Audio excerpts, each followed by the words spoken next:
جعفر صاحب رحمۃ اللہ علیہ ارشاد فرمایا کرتے تھے کہ قیامت کا دن ہوگا، اللہ رب کریم دین کا کام کرنے والوں کو نبیوں کی صف میں کھڑا کر دے تو کوئی پوچھنے والا نہیں ہے، اس کی شان ہے۔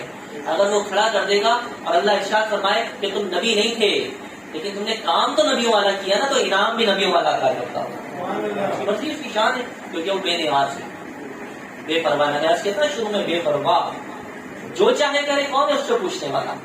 تو لہٰذا نبی کا نائب وہ ہوگا جس کے پاس علم بھی ہو اور وہ علم پہنچانے کا فن بھی جانتا ہو۔ علم ہونا اور ہے، علم بانٹنا اور ہے، تزکیہ کرنا اور ہے، پھر اس کے اندر وہ ساری صفات کے وہ بندوں کو اللہ کے قریب لے کر جائے۔ دین نہیں ہونا چاہیے، دین میرے لیے نہیں ہونا چاہیے، دین اللہ کے لیے ہونا چاہیے۔ سارا تعلق نہیں ہونا چاہیے، بندے کے لیے نہیں ہونا چاہیے، اللہ کے لیے ہونا چاہیے۔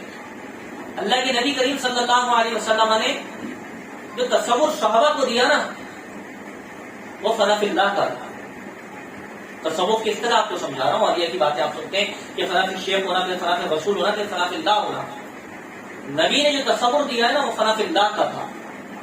اچھا، یہ محبت کے کچھ اصول ہوتے، نبی نے چاہا کہ ساری انسانیت اللہ کی ہو جائے، اور اللہ نے یہ چاہا کہ سارے کے سارے مصطفیٰ کے ہو جائیں۔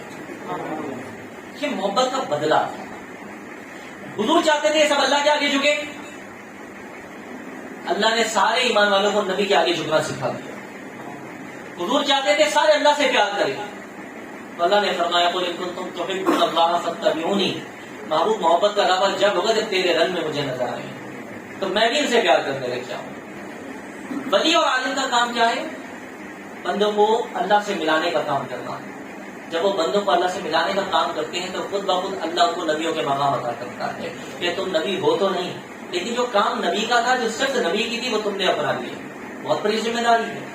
اپنے 4 بچوں کی تربیت کرنا مشکل ہو جاتا ہے گھر کے اندر، یہ دین والے کیسے دیوانے پاگل ہوتے ہیں، نہ اپنا آرام دیکھتے ہیں، نہ اپنا کام دیکھتے ہیں، نہ اپنا بیماریاں دیکھتے ہیں، نہ گھر دیکھتے ہیں، ایک فکر لگی ہوتی ہے نبی کی امتیوں کو گناہوں سے نکال کر جنت کے راستے پر لگاتے ہیں۔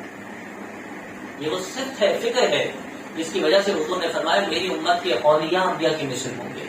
جب انبیاء کی مثل ہوں گے تو ان کا تذکرہ کرنا بھی باعث رحمت ہے، باعث برکت ہے، باعث اجر ہے، باعث انعام ہے۔